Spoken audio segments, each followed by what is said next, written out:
Hey, it's me, Jen again, and today we'll be talking with the doctor responsible for bringing thyroid RFA to the land down under. We'll get to know Dr. Catherine Sinclair coming up.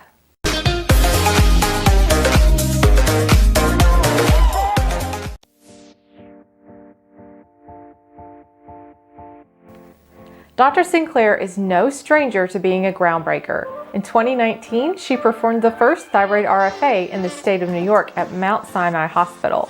But by 2021, she found herself relocating to her native country of Australia. Once there, she spearheaded the creation of another thyroid RFA program located in Melbourne. She is the first and only provider of this medical innovation in her country. In today's episode, we'll get a glimpse behind the scenes of Dr. Sinclair's efforts to spread awareness of thyroid RFA, as well as learn more about how the procedure works to shrink thyroid nodules. Let's hear from Dr. Sinclair. Before you went to Australia and started your program, we used to get messages all the time in our Facebook group from Australians asking, is there anyone providing this in Australia? Or this was obviously pre-pandemic. Or can I go to Asia? Where can I go? Oh, yeah. Done. But now that you have brought this technology to your country, you made very many Aussies happy by bringing that down there. So I would love to know a little bit about the background story of how that happened, how you started in the US and then brought your program to Australia. So it was all fairly rapid decisions. So I did my surgical training in Australia, and then I moved to the US to do fellowship training. So in head and neck surgery, and specifically in thyroid surgery, in addition to voice and laryngology. So then when I finished my second fellowship in New York, I spent 2 years in America doing fellowships. And when I finished that, I had planned to go back. Come back to Australia, but they asked if I would like to stay, and there was an ultrasound machine just sitting there that no one was using, and so I got very heavily involved then in the thyroid world and ultrasounds and biopsies, and so a group of us. I also got quite heavily involved in many of the sort of academic societies, the American Thyroid Association, American Head and Neck Society, and so through that, there were a group of us that were watching these ablative technologies take off in Europe and Asia. Obviously, Prof. Baek in South Korea really was the first, and has the biggest series, but then closely followed by a few of our Italian colleagues. And when the 2017 Korean guidelines, radiology guidelines came out, and they presented quite a lot of long-term outcome data showing very good nodule shrinkage rates that seemed to be maintained over a decade. That was when, and it took, we reviewed those and it took a while, but that was sort of when a number of us decided that it would be a good thing to become trained in. And quite a few of us did go to South Korea. I was one of them, and observed with Prof. Baek and just saw how he did things. And all of the people who did that, we had strong skills in ultrasound and biopsy. So this was kind of a natural extension of that. And then a group also went to Italy and to Europe to observe. And so that was all, happening 2018, 2019. And then basically most of the, Mayo Clinic did a series of radiofrequency ablation of quite small nodules in 2018, but really the mainstream US experience started in 2019, and a big group of us all started basically within a month or 2 months of each other. And so that was going very well, obviously with a hiatus for COVID. But then for some family-related reasons, I had not planned to leave New York. I think, my husband and I, we was set in New York. My whole career was in New York. His whole career was in New York. There was no plan to leave the US. And then we had some, some family issues on my side, health-related issues. And so we made the fairly rapid decision to come back. Initially planning for it to be a trial, but then fairly quickly sort of decided that it would be a longer-term thing. It was the fact that it was not being done in Australia, and it was something that I'd obviously become heavily involved with in the US. It just was an opening, and I wanted to bring this technology down under, so to speak, because I think that the benefit for a subset of patients is very significant. Now, it's not for everyone. It's not suitable for everyone. And this is part of the informed consent process, is really emphasising and trying to give a very balanced argument for the different management options available, which, you know, as a surgeon, I feel like I can do because I don't have a bias for radiofrequency over surgery. And definitely I've told people that surgery is better for them, and I've told other people, you know, with different disease that radiofrequency may be better.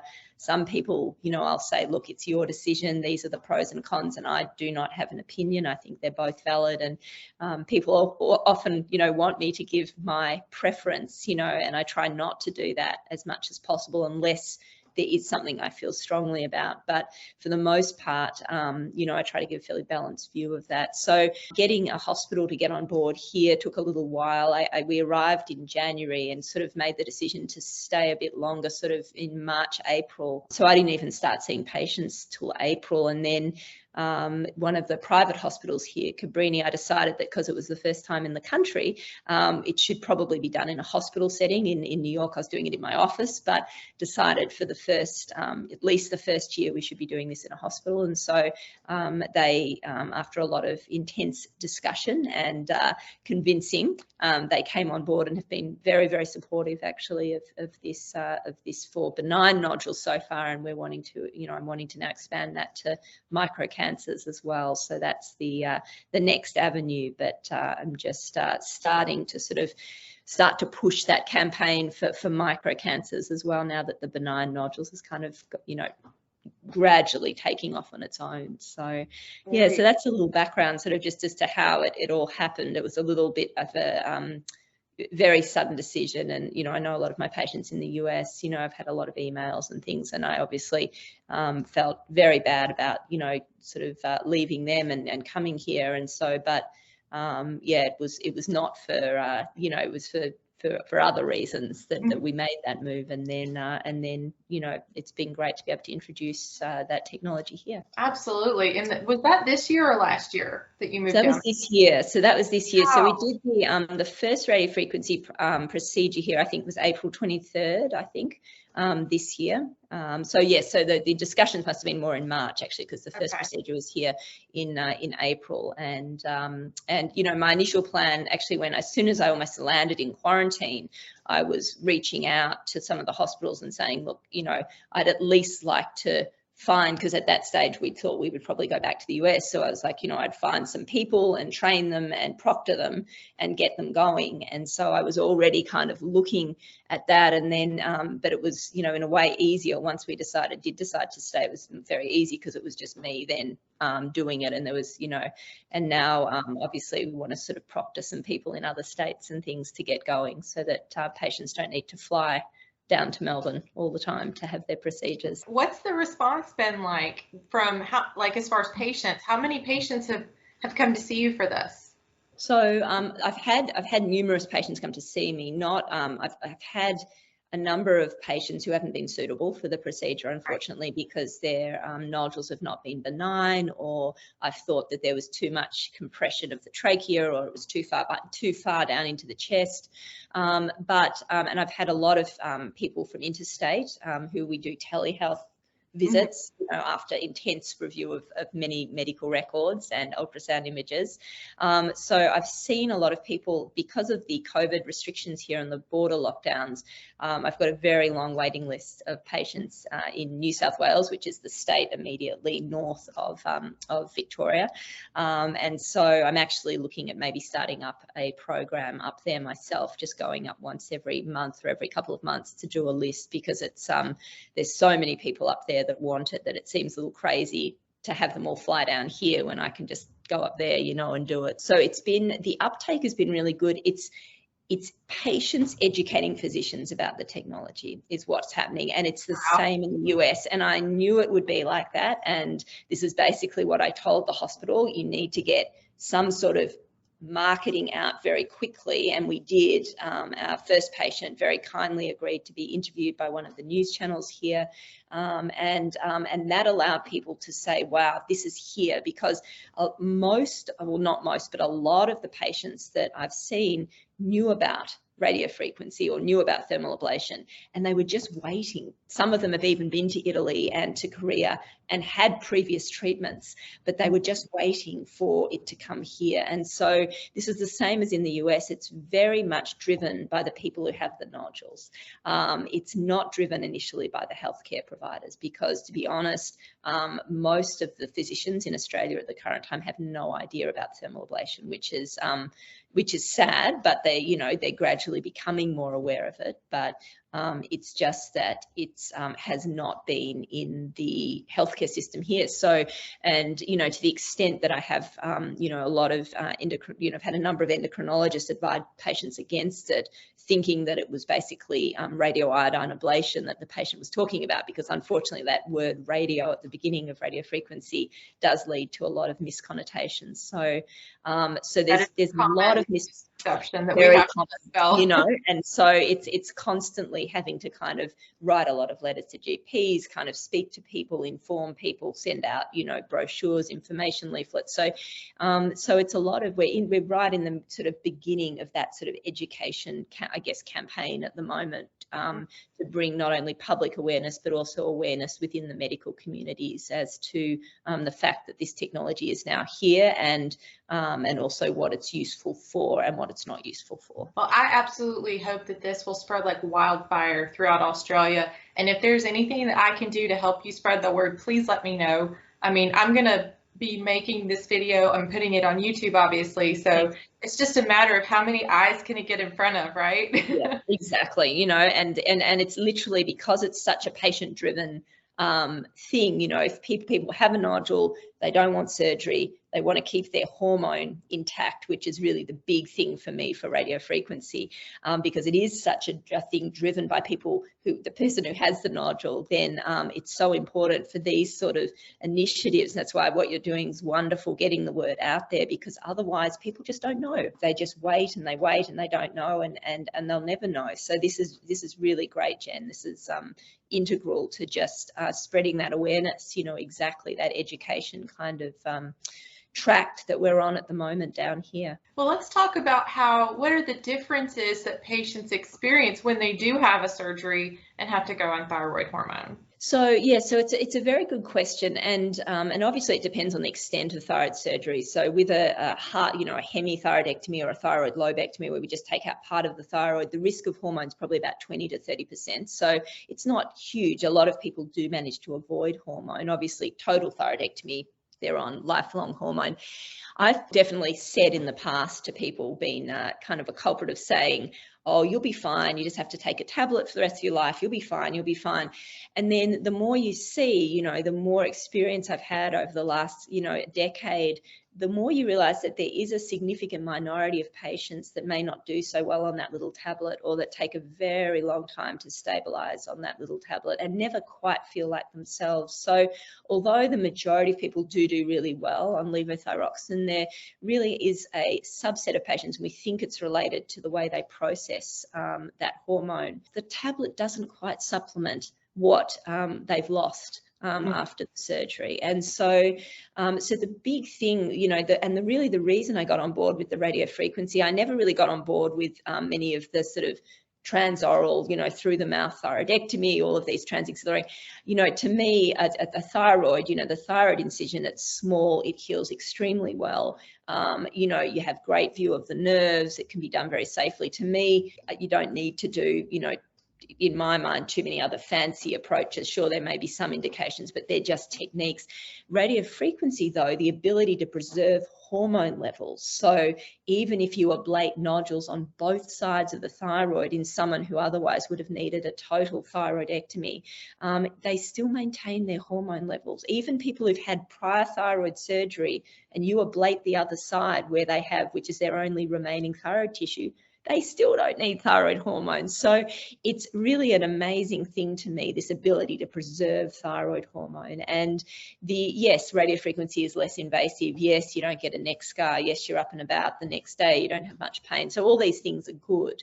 But to me, the big one for radiofrequency is the avoidance of the need for hormone. And surgery, we just can't guarantee that as well as we can with, I mean, nothing's guaranteed obviously, but you know, the rates are much well under 1% with radiofrequency. So that's a really, you know, a big deal, I think, in terms of an advantage of radiofrequency over surgery. Obviously there are disadvantages too, but that's a big advantage in my mind. And plenty of patients would agree with you there, because that is one of the biggest things that we see patients being concerned about, is they don't want to have the dependence for the rest of their life on a drug, or the risk of being on a drug that doesn't necessarily work well for them, because you can't come back from that. Once you've had that surgery, that's permanent.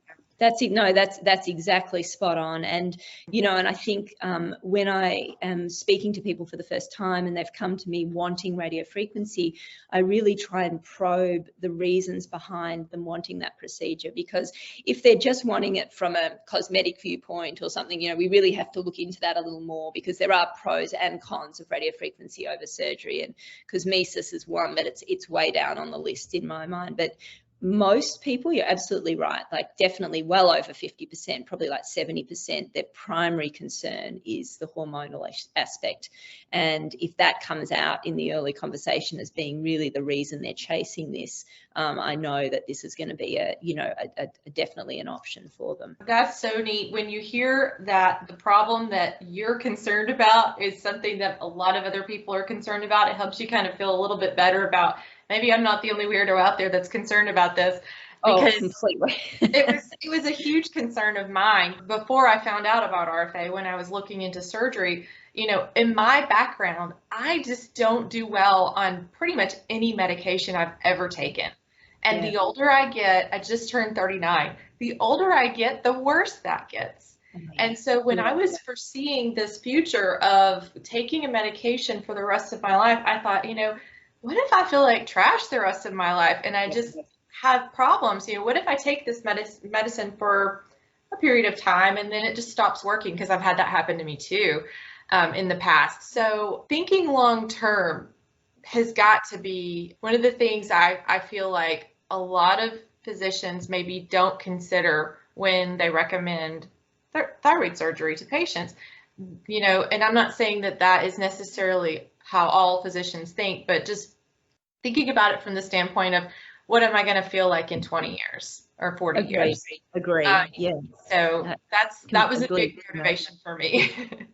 No, I agree wholeheartedly. I think it's something that's often glossed over, particularly in my surgical field, you know, and because it's not something that as surgeons we really manage after surgery. Generally for hormone management, if people need it, I'll refer people to an endocrinologist or even back to their primary care doctor if the primary care is very happy to do that. So oftentimes surgeons won't see the patient and it was only because I did a lot of I did all of my own cancer follow-up in New York for my cancer patients, and they'd see an endocrinologist as well, and we'd sort of tag team the follow-up. So that sort of introduced me to this world of, oh wow, some people don't do as well on the hormone. I didn't know, you know, it was kind of an eye-opener for me to see that, and has really made me appreciate the benefits of being able to preserve thyroid hormone, be it by radiofrequency or be it by less aggressive surgery as well, because that's the other important aspect of treatment. You can often be a lot less aggressive, you know, surgically to try and preserve hormone as well. So excellent.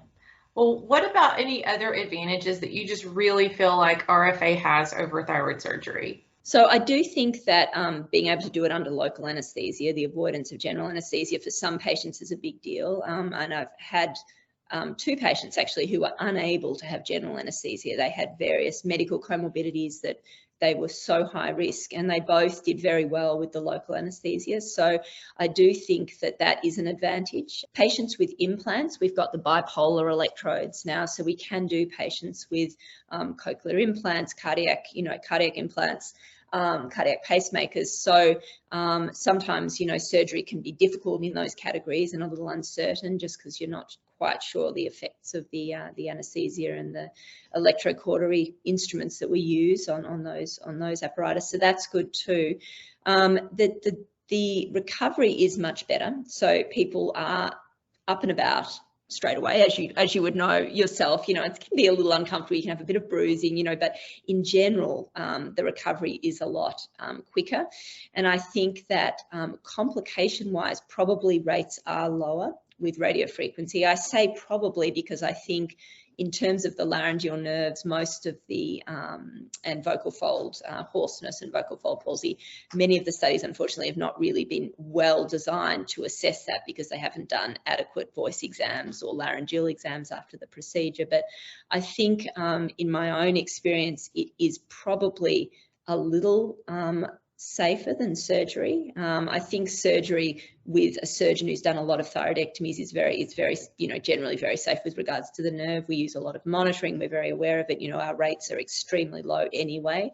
And probably for what we call high volume thyroid surgeons, the rates of nerve injury with surgery are probably comparable to radiofrequency, I would say. But for people who do less thyroid surgery, less than 100 procedures a year, less experienced, the nerve injury rates in surgery are probably going to be more than in radiofrequency. I've had one patient who developed hoarseness after the procedure, and and you think about it afterwards, you think, what could I have done differently? What would I have, was there something I did? And there was nothing in that procedure I would have done differently. It was one of these things. And so what it really highlights is the fact that we can't see those little recurrent laryngeal nerves on ultrasound.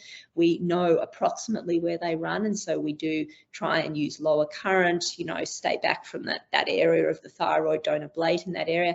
But the fact is, we know from surgery, from anatomical, dissections, these nerves can have aberrant courses, and sometimes the nerves can branch. They can actually run within the capsule of the thyroid, and so there will be cases where people get hoarseness with radiofrequency, and it's probably definitely, if it's someone who's done a lot of radiofrequency, oftentimes it's not going to be because of anything done during the procedure. It's just going to be because that nerve in that person was in a location that was unexpected, and that we can't see. And so that's, that's the only, probably that's one of the negatives, I guess, is that the fact that we can't see them on ultrasound. In surgery, we can see the nerves, we have a little more control, but we can't see them with radiofrequency, at least the recurrent laryngeal nerve. But yes, so in general, recovery time, hormone, I've, gone on about a bit. So that for me is the primary thing. Cosmesis is important. And then complication rates being the same or better, I think is also important. And for people having bilateral nodule ablations, also ablations on both sides, the parathyroid glands, the calcium sensing glands, really aren't at risk with ablation, whereas with surgery, there's a significant rate of transient low calcium after thyroid surgery, some of which will become permanent. So I think from that complication point of view, radiofrequency is better than surgery. They're the things that I see as most beneficial to radiofrequency. And I guess the flip side is what is not so good. And I guess the potential for nodule regrowth with radiofrequency as opposed to surgery is the biggest one that I focus on with people. And the potential need for people with very big, high volume, large volume disease to need a second or even third procedure is something that I spend a lot of time counselling about as well. And I think as long as people understand those concepts, the fact that with surgery, we take it out, it's gone, it's not going to come back. Whereas with radiofrequency, we don't take it out, which is the whole point of the procedure. We ablate it, we leave you with your thyroid, but there's a chance that nodule could regrow or need a second treatment in the future. So I think, and different people, obviously, when they weigh up the pros and cons, different, means different things to different people. So that's how I kind of try and go into those conversations about benefits versus risks and pros and cons. Definitely. There's always pros and cons, and every person's situation is different. They have to weigh out what's most important to them. And yeah, I believe that for me, surgery was a non-starter. I have this difficult past and this intolerance to medication. Mm-hmm. And so to me, RFA was just like this miracle that it was available to me. But there are several, there are other patients who have to think, do I really want to have this risk of potentially coming back, especially in patients maybe who has an area that's too close to the trachea to be treated safely, or like you were talking about with the nerves. And then we have patients who have family histories that are very concerning, that they don't want to risk the possibility of having. One particular patient in our group had a mother who had thyroidectomy due to thyroid cancer, and then she had, as a result of that surgery, cervical dystonia. Maybe she had some sort of cervical neuralgia or something with it, like the nerves. The dystonia would be that's more a neurologic diagnosis. So that wouldn't be related to the surgery. That would be something that I remember correctly. I believe that this patient said her mother developed it after the surgery, like maybe that the surgery didn't necessarily cause it, but it was triggered by the surgery. Maybe it could potentially have triggered it. Yes, you can. As well as the loss of 2 parathyroid glands. Yeah. So this patient saw what her mother went through after this loss of the parathyroids and the cervical dystonia, and she knew that she was genetically predisposed to the cervical dystonia too. So she was very motivated to save her thyroid and avoid that surgery. We have a lot of patients who have stories like that in our Facebook group. So, it's very, very reasonable. Yeah. Wonderful that there's an alternative now. So agree. Couldn't agree more. So for the Aussies that are watching this video and don't know what the RFA procedure is like, could you kind of go through a step-by-step process of how the procedure goes from start to finish? Sure. So we'll, skip over sort of you come to the procedure room, we put you in the procedure room, you're awake through the whole procedure. So this is done under local anesthesia. So the first thing we do is put that local anesthesia in, and that's the part that stings. So that's probably the bit that you will feel most. I use a lot of local anesthesia. So when you've had biopsies in the past, sometimes I don't even use local anesthesia with biopsies. I always do, and I usually use a couple of mils, 1 to 2 mils. In radiofrequency, it's not uncommon for me to use upwards of 20 mils of local anesthesia. So there's a lot more, and the reason for that is twofold. One is obviously for analgesia, for pain relief, so that's important. But the other one is we use the local anesthesia to help lift important structures off the thyroid. So things like the carotid artery, the vagus nerve, even the trachea, although I tend to use other solutions, not anesthesia, to lift things away from the trachea. But we do use anesthesia not just for pain relief. So there are other reasons that we use quite a lot. And definitely for people with very large volume disease, we need that anesthesia to cover a very wide area. And so that means that, that it takes a little while to infiltrate that anesthesia, usually in the order of sort of 4 or 5 minutes. It's not a terrible long time, but for a basic nodule, just a single nodule, it takes, 2 to 3 minutes. It's fairly quick. So once that's in, then we set up the equipment. We put a bit of betadine, iodine, or some other prep for people allergic to iodine on the neck, put some drapes around. We try and keep it sterile as possible. You'll have 2 electrodes put onto your thighs. That's so that the radiofrequency current can be directed through the body correctly. People with pacemakers or implants, with the bipolar electrode, we don't use those grounding pads, so you won't have anything on your thighs. But again, most patients, we don't use the bipolar electrode, we use the monopolar, and so you will have those grounding pads on.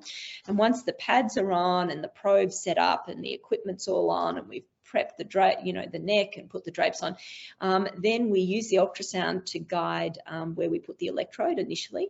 I'll always start at the bottom of the nodule and work up. So we usually start at the bottom innermost point of the nodule, and then we work up, then we treat that level, and then we work up at the next level, and then we go to the next level and the next level, sort of moving from inside to outside. And so there's quite a lot of manipulation during the procedure.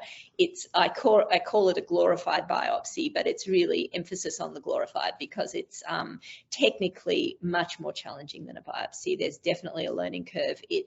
I feel like, even having done many of these procedures now, you still learn things. There's still, you think, oh, that's a better way of doing that, or that's, but definitely comfort levels, I'd say, after you've ablated sort of 50 nodules, you're feeling much more comfortable than you were after 20 nodules. So, and I suspect, after 200 nodules, I'll feel a lot more comfortable than I did after, so this learning curve continues to go up. So yes, so during the ablation, you might hear some popping. It sounds like popcorn. It can be very loud. I've had one lady who literally almost ran out of the room because I'd forgotten to warn her. It was completely my fault. And she jumped up. I got a fright and actually pulled the electrode out, which I try not to do because I try to just go through as much as possible, 1 or 2 skin punctures. So yes, popping is common and expected. A lot of people do feel some discomfort, and it's not usually actually at the level of the thyroid, although it can be. Much more commonly, it's in the jaw, angle of the jaw, or in the ear. And that's very common, aching in the ear, aching in the jaw. If it's tolerable, we proceed and don't do, and don't put more local anesthesia in. If it's not tolerable, we obviously stop and put more local anesthesia in. It tends to be when we're ablating near the outside perimeter of the thyroid nodule, because that's where all of the sensory nerves run, on that outer shell of the nodule. When we're in the interior of the nodule, it's painless, there's no nerves. But if we haven't quite got enough local anesthesia onto that capsule, that's where the nerve fibers really run. And at the back of the nodule, we really can't get much local anesthesia in there because firstly, that's where the nerves run, and we don't want to anesthetize the nerves and have you have hoarseness, and then we have trouble working out is the hoarseness from the anesthesia or the procedure. We don't want to compress those nerves with too much bulk of anesthesia either and cause problems that way. So, and also getting an adequate volume into that area. It's a very tight volume, so we can't get a lot at the back. So sometimes that discomfort comes when you're sort of ablating in that back area, which you're using low currents in anyway because you're trying to be safe with regards to the nerves. So, but that is a common area, and sometimes right at the front if you just haven't infiltrated enough anesthesia at the beginning, or if it's been a long procedure and the anesthesia is worn off. So, so they're the things to sort of expect during the procedure. We do get your neck back a little way. I try not to extend it too much because you will be on the table for somewhere between 25 minutes and an hour, depending on how many nodules we're treating and the size of the nodules. So, and there'll be a lot of talking going on over you during the procedure because, whoever, I would be constantly communicating with the person manning the radiofrequency machine to see, we look at the tissue impedance because that gives us a measure of how well ablated that area is, in addition to what we're seeing on the ultrasound screen. So there's a lot of back and forth talk about, the impedance level, and you'll hear machine off, machine on, or, or variations of that. So then once we've gone from the, ablated the whole nodule, we, check, make sure that the nodule doesn't have any blood vessels in it anymore, making sure that we've addressed all blood vessels. And actually we try and address those blood vessels right at the beginning of the procedure. So if there's some very obvious blood vessels, we actually try and go to them first, address them, get rid of the blood vessels, and then we ablate subsequently, because it actually lowers the amount of energy we need to use during the procedure, because you don't have all that blood flow dissipating all the heat we're trying to put in. And so that actually helps with pain and things if you can get that blood flow under control right at the beginning. So, so then once it's finished and we're happy that we're done, we withdraw the electrode. It may have been that you may have, we try and do it through 1 skin puncture when we can. Sometimes we need to do 2 for large volume disease, or even more if we're treating both sides of the neck, but they're literally like little needle marks, as Jen, I'm sure you'd attest to, and they heal up without any issue, without a scar, usually within a couple of days. So, so we put some Band-Aids on those sites, ice pack on the neck, a pressure dressing on the neck for half an hour, 45 minutes. And then I usually watch people for around an hour after the procedure, just to make sure there's no swelling of the neck, that they feel okay, that everything's good. And then, the pressure dressing on the neck, the bandage can come off, and then you can go home. Afterwards, you have to be probably, that nodule will feel very hard usually. It doesn't feel nice and soft anymore. We've just, burned it like crazy, basically. And so it feels like it's been, you know, it's hard. I've had some patients say they feel like there's almost like a burn on the inside. They feel like almost like there's something on the inside. That sensation settles after a few days. No one's needed more pain relief than basic, you know, what we call paracetamol, but would be Tylenol in the US, or Advil, what we'd call Nurofen, or ibuprofen. I should use the non-trade name. So pain relief is not, you know, you don't need anything significant. Sometimes people who have very large nodules or who have nodules on both sides, I'll give some steroid after the procedure, particularly if I'm worried about some swelling of the nodules, because remember the shrinkage of the nodules generally doesn't happen straight away. It takes somewhere, you know, we say up to 12 months. You get a decent amount of shrinkage in the first month, a lot in the first 6 months, and then a little bit extra in the 6 to 12 month range. So in that first month, actually in the first few days, you can get some swelling of the nodules after ablation. And so particularly patients with big nodules or nodules pushing on the airway, steroid can just help minimize that swelling and reduce the risk of any breathing difficulties after the procedure. And yes, and then we do a 1 month ultrasound to have a look and see where we're at. What we hope to see is about a 40-50% volume reduction at that stage. And then I do a 6 month ultrasound. At the 1 month mark, we also do blood tests, check all of the thyroid function levels. 6 months, we do another ultrasound, and then 12 months. And then ongoing, you know, every 6 to 12 months, depending on the response. You did a great job explaining that. And I was thinking about when you were talking about the lidocaine injections, you're right, that part feels a little bit like a bee sting. Yeah. But other than that, I really didn't feel anything. In fact, my doctor had started ablating and I didn't even know it because I couldn't feel anything. I felt nothing. And my nodule was huge. It was around 65 to 75 milliliters in volume. And part of it was below my collarbone, and it was pushing my trachea and esophagus to the side and compressing them by about 50%. So it was significant. And I was in the procedure for a very long time. From start to finish, it was 3 hours, but that wasn't the, you know, ablation time. That was the whole procedure. But yeah, I was very comfortable. I think at one point, after some time had passed, I did say, oh, I think I might need a little more lidocaine because it's been a while. And you were talking about referred pain in the jaw and the ear. Yes. I had that in my clavicle, but my nodule, again, was very low and pressing on this. I actually had a little bit of aching pain from the nodule just in day-to-day life. So I could feel a little bit of referred pain in this area and in my neck. And that was not a big deal. And it actually persisted afterwards for a few hours and then went away. And then regarding the popping, oh my goodness. So my doctor forgot to tell me about the popping too. Yes. So the first time that the pop happened, I was like, what was that? And he said, oh, don't worry, that's a good sign. I was like, oh, okay. And so from that point on, it didn't bother me, except there was one pop that was so loud. Like a gun going off, yeah. It voluntarily jumped. It was so funny. Yeah, no, it can be. There's some nodules that pop like crazy, and there's, you know, really, really impressive pops, you know, which give you a fright. Yeah, they really do. But I've heard I've talked with so many doctors about this, and some of them like to talk about it being like a celebratory thing, like, yay, it's working, we're having success, you know, and that kind of helps to put the patient at ease. So, that's exactly what I do too. You know, it's a positive sign, definitely a positive sign. It's like fireworks. Yeah, absolutely. And then, so with my first, I had 2 RFAs. I was wondering, I was going to say, because for that size, I would, one probably would have brought it down to what, 3 centimeters or 3.5, and then. I don't recall the dimensions, but it did shrink, I want to say by 60% in about 8 or 9 months. And so the first treatment, he was only able to get 80% of it.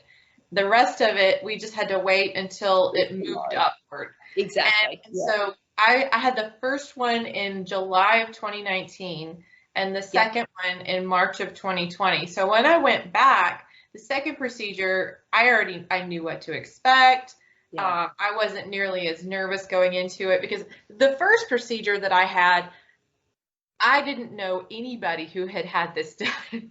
You would have And been one of the first. yes, I think I know exactly where you had it done, and exactly like probably yeah, who did it too, because I yeah. know exactly when everyone started their programs, and they started just before I started in New York, and we started in New York. So yeah, so that's fascinating. You were talking about, see, this made me think about my travel experience too. You were talking about how you were going to consider traveling from your location up to New South Wales. Is that Yes. about 8 to 10 hours distance? So to drive, it would be about a 10-hour drive. It's a flight. It's like 50 minutes, an hour. So definitely, I think I'd fly.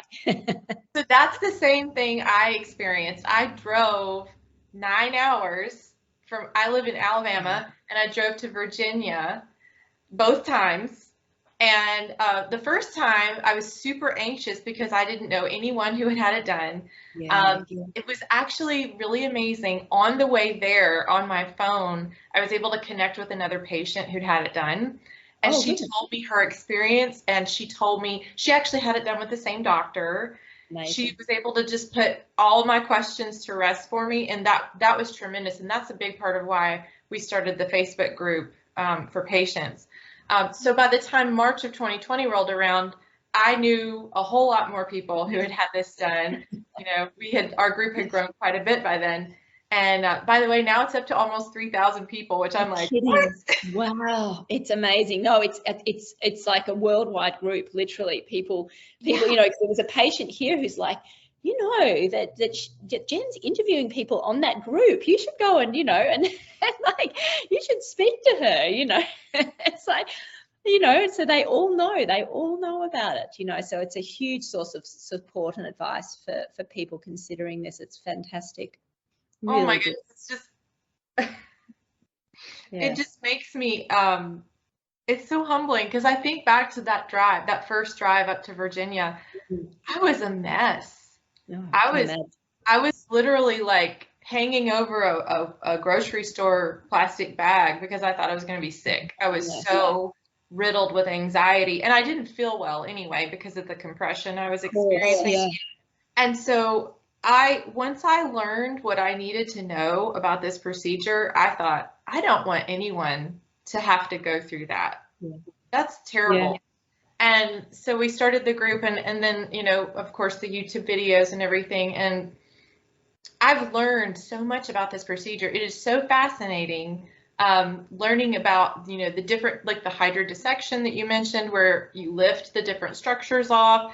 Yeah. And, some providers like to use conscious sedation. Other ones prefer just the local. Sometimes, and I wanted to ask you this, sometimes Yeah. my physician gave me something to help with anxiety.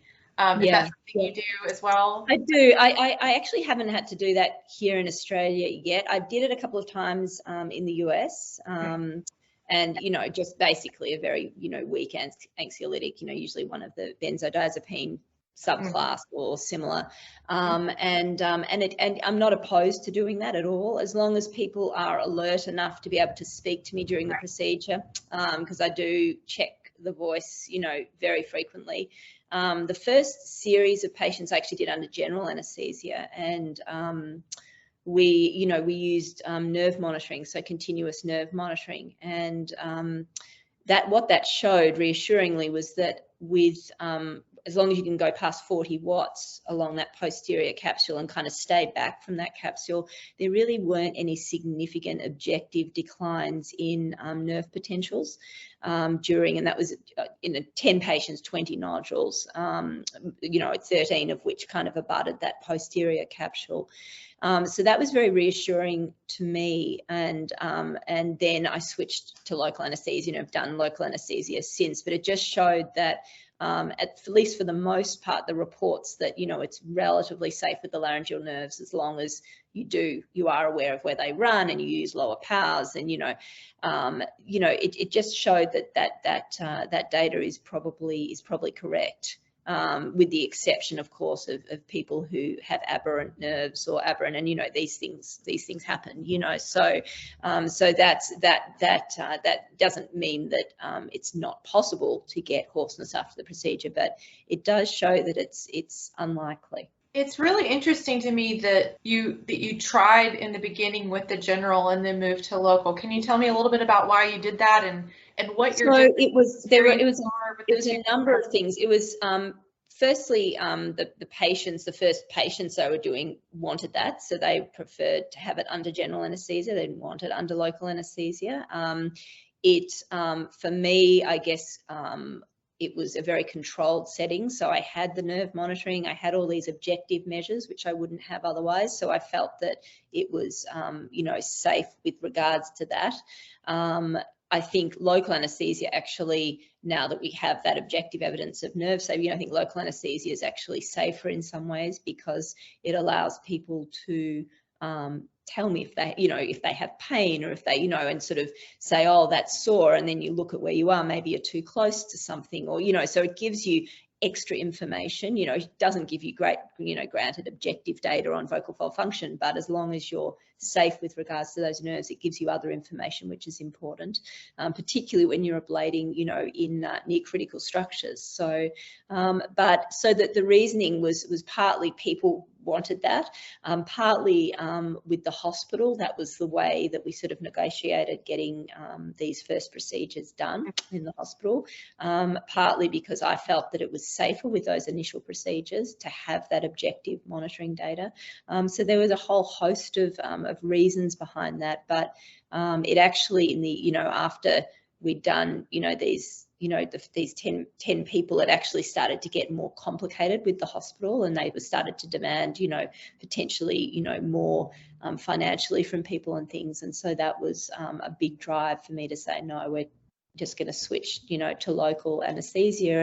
And I haven't looked back from that. So, I really, it's amazing to me how well people tolerate local anaesthesia. And I really was skeptical about the tolerance. I thought, oh, I'm sure that the people in Korea they're going to be much more tolerant than the people in the US. And so, because I saw in Korea with Prof. Bayek, they'd lie there and, you could see that they, would clench their hands occasionally, or that they were a little uncomfortable occasionally, but they wouldn't say a word. There was no, and I thought, oh, I think they're just extremely stoic, and that, and that it may be different, but people everywhere tolerate it really well. So that's been an eye-opener for me, I think, over the last few years, just seeing how well people do under local anaesthesia, to the extent I really would not offer it under general anaesthesia unless there was, I've wondered a few times about doing combined procedures where there's a nodule that's not amenable to ablation because it's not benign, or not, but someone has nodules on the other side, and, whether you take it out and then while you're in there surgically you ablate the other, there's some variations on the theme that in the future I think will be interesting to explore. But yeah, for otherwise not under general anaesthesia. Definitely. I think the combination procedure is going to be a thing we see more in the future too. I wanted to go back and ask you, do you talk with your patients throughout the procedure and have them yeah, I'm a talker, so I yatter away to, a lot of the talking is communicating with the person running the machine. So there is a lot of chit chat going back and forwards about impedances and things. But I do talk to people a lot during the procedure. Some people tell me, do not tell me what you're doing. I don't want to hear, because they know, from, us have, that I will otherwise. And then some people really want to know, so I'll say, look, we're, at the bottom of the thyroid, we're near the nerve now. I'm going to get you to talk more. And, and I ask them so many times how you were doing. I think, how are you doing? I think sometimes people, are like, I'm fine, just keep going, but to me, it's super important that, that people tell me if they're uncomfortable, because, it can mean that we're near something that I should be aware of. More generally, it means we just haven't put enough local anaesthesia in, but I want people to feel comfortable to tell me if they're uncomfortable, and we do what we can to rectify that on the spot. So, and then of course it's also to check voice, particularly when I'm ablating near where I know those nerves run. So I will have people talk to me a lot during those particular parts of the ablation. Definitely, yeah. I like the idea of just being able to constantly keep a good track of how you're doing. So,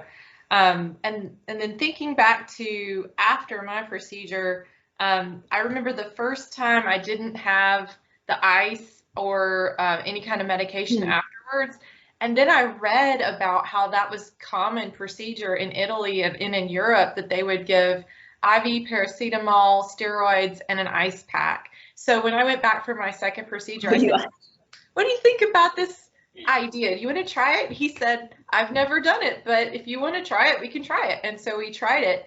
And my nodule being so large, that first procedure, I did have a good bit of swelling. My neck increased in size about 2 inches in size for a few days. And then it started to shrink. It actually, about a week after, my neck was back to the original size that it had been prior. Yes, exactly. Yeah. And then it started shrinking, and I lost track now. It's shrunk. My neck has shrunk in total 3.5 inches in circumference. Wow, that's fantastic. I mean, this necklace, I wear this necklace almost every day. It was so tight that I couldn't wear it anymore.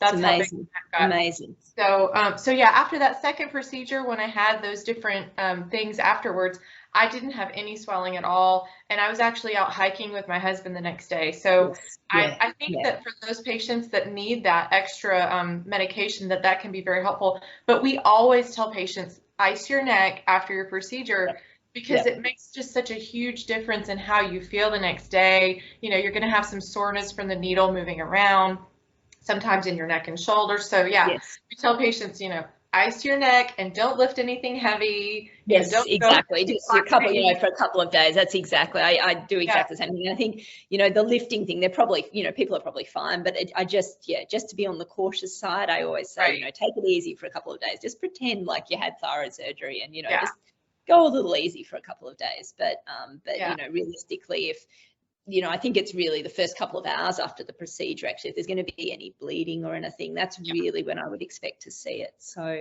so usually, you know, the next day, it's usually you're pretty safe, I think. But I think very good advice. Yes, I actually felt like a new person a week after my first ablation. I had gotten to the point where I was so tired. I had no energy, no mental clarity. I remember going to the doctor locally before I learned about thyroid RFA and having a difficult time carrying on a coherent conversation. That's how difficult it was for me. Yeah. And one theory I have discussed with several physicians that I've interviewed is I believe my nodule was kind of preventing my thyroid from fully functioning at full capacity. I didn't have diagnosed hypothyroidism. My labs have always been fine, but I felt the symptoms of hypothyroidism, like every single one of them. And since my nodule has been treated and had shrunk 90% to as of this past summer in June, I believe. June was my last ultrasound. It has shrunk 90%. I have had no more of that, no more symptoms of hypothyroidism. I feel great. I have so much more energy, mental clarity. I mean, it's been a game. Really interesting, isn't it? It's hard to, but, you know, we use the blood test so stringently to sort of say, well, your thyroid function's normal, therefore it's clearly not. But there, you know, it's very hard to say, because you do see people with normal thyroid function and yet they don't feel normal, and then they have some sort of treatment to the thyroid, and then that improve. You know, it's thyroid is a weird thing. It could also have been because it was pushing on your airway and you weren't getting enough oxygen, enough air, and so it's, you know, the blood tests are useful, but they don't always tell the full picture. I think. They're limited in what they can show you. So all I know is how I feel and how your neck looks great. It looks fantastic. I've been scrutinizing it the whole time. It looks fantastic. It's so funny. Patients with nodules, that's a thing. We notice each other's necks. And so people always comment on, oh, your neck looks great, you know. So it's funny, the things that you when you have a big neck, when you have a big lump on the side of your neck, you can become very self-conscious of that, in addition to your physical symptoms that you're coping with. So yeah, it's a wonderful thing to be able to avoid It's great. No, surgery. you're a poster child for this procedure, that's for sure. It's a wonderful thing to be able to fix all those problems. When I went on my very first trip to Virginia, there were two locations in the United States that offered this treatment. And as I said earlier, there are over 100 now. Yes, I know. And I'm just like, exploded. wow. No, exploded within a couple of years. Yeah.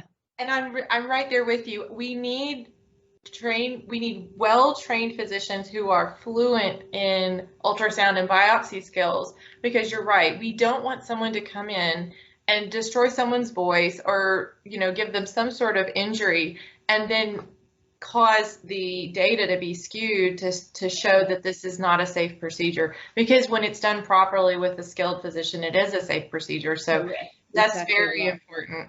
I wish I better understood ultrasound, because when I look at ultrasound, I'm just like, I do not know what I'm looking at. It's just a big mess of gray and black and white. Yeah. And, it's so useful, and that was what it was like for me, Jen. I guarantee it. When I started out with ultrasound back in 2011, I used to do ultrasounds on people, but I wouldn't bill them for it, and I would always have them get an external ultrasound, and then I would compare what I'd seen with the external ultrasound. And I did that for well over 6 months until I realized that I'd done so many, by that I'd probably done, 500. I just realized that, well, not so many at that stage, but I realized that I was starting to see things that weren't actually coming up on the external reports. And then I realized that actually I was becoming at least as experienced as many of the radiology technicians who are doing the ultrasounds. And so, but it takes a lot of ultrasounds. And, now I've probably, I don't know, I have no idea how many ultrasounds, it must be 15,000. I know a lot of neck ultrasounds. And so now it's what you're seeing. It's like reading a book, it's very, very easy, but took a long time to gain that familiarity and know what was normal and what was abnormal and what I should be concerned about and shouldn't be concerned about. And so, you are with the majority, Jen. That's, it's a very operator specific tool, the ultrasound. So. It's like when my kindergarten child started learning how to read and sound out words. And I'm so proud of her, so excited. I'm like, you sounded out all those words. But man, she's not ready to read War and Peace, I mean, there's a bit of a learning curve there. So that's kind of, I believe, where we're at with, physicians needing to learn this technique. Have a good command of that skill before offering this procedure. But I think it's so amazing that it's becoming more commonplace that physicians are doing their own ultrasounds and having that, that skill set in place. Before we wrap this up, are there any final thoughts you have that you would just like to share about your experience? And also let us know how patients can find you if they want to reach out to you.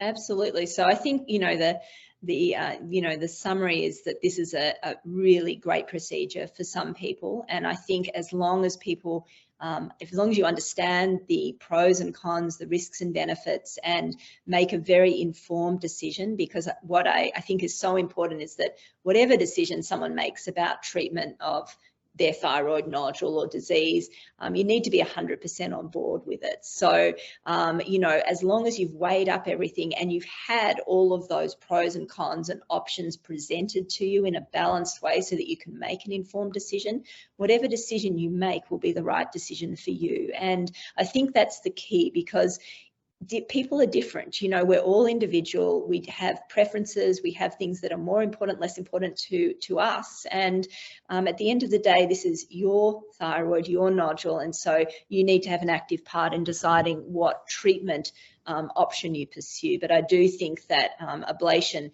gives us access to a very important and non-aggressive technique that we didn't have access to before. So I think it's an essential technique. I think it's going to become more and more popular for microcancers, small thyroid cancers, in favorable locations that would otherwise require, half your thyroid to be removed. It won't be suitable for all small cancers, but definitely 1 to 1.5 centimeter cancers that aren't at the back of the gland, that are sitting forward in the gland, that can be easily ablated. I think we're going to see more and more movement in that area, and perhaps in other areas, including recurrent thyroid cancers. So there's going to be more and more, the limits are going to be pushed.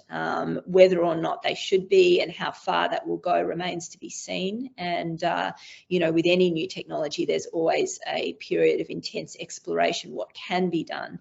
The question is what should be done. And, my favorite saying is, just because we can doesn't mean we should. And so I think it will become more and more clear over the next 5 to 10 years, and more well defined, what this technique is particularly useful for, in addition to benign nodules. So I'm based in Melbourne.